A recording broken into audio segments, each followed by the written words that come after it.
Ivadika eo amin'ny pejim-baovao ny toe-karena kosa isika manomboka eto. Antananarivo no mandray ny fionamben'ny FIDF na ny Fédération Internationale des Experts Comptables et Commissaires aux Comptes Francophones amin'ity taona ity.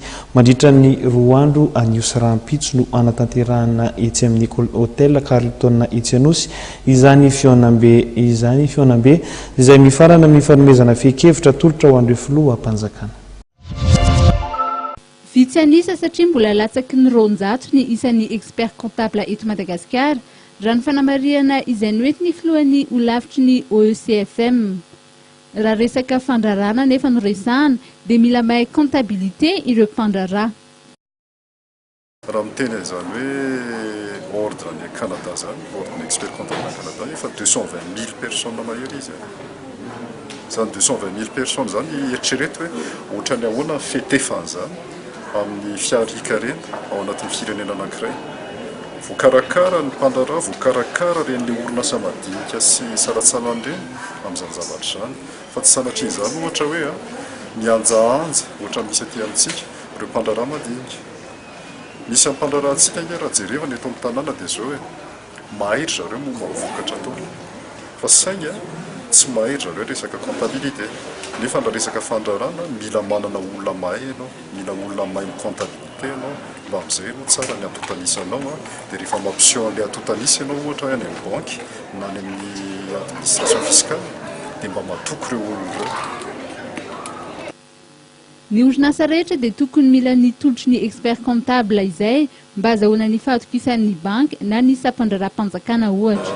Tena hoe tsy maintsy ny orinasa rehetrarehetra.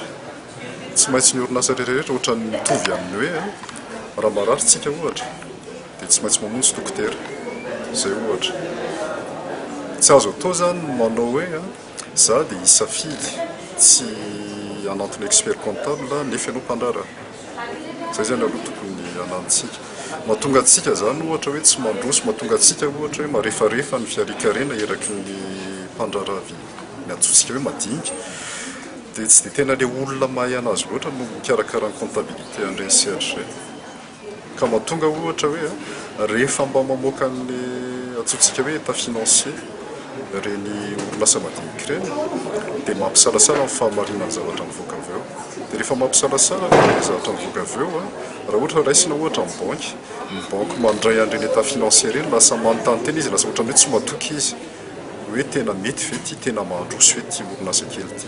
Dia ohatr'izay ihany koa rehefa miresakitsika ohatra hoe momba ny any amin'ny administration fiscale, rehefa olona tsy mahay anazy manao ny déclaration fiscale dia zavatra mitranga lasa tsy mampatoky les asio ao anatin'ilay déclaration fiscale.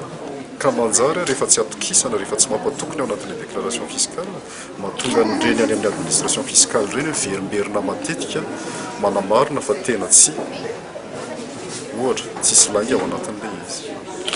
Tsy voafehy fotsiny amin'ny fanamariana ny compte ny asan'ny expert comptable fa manome ihany koa sosokevitra sy paikady samihafa izy ireo.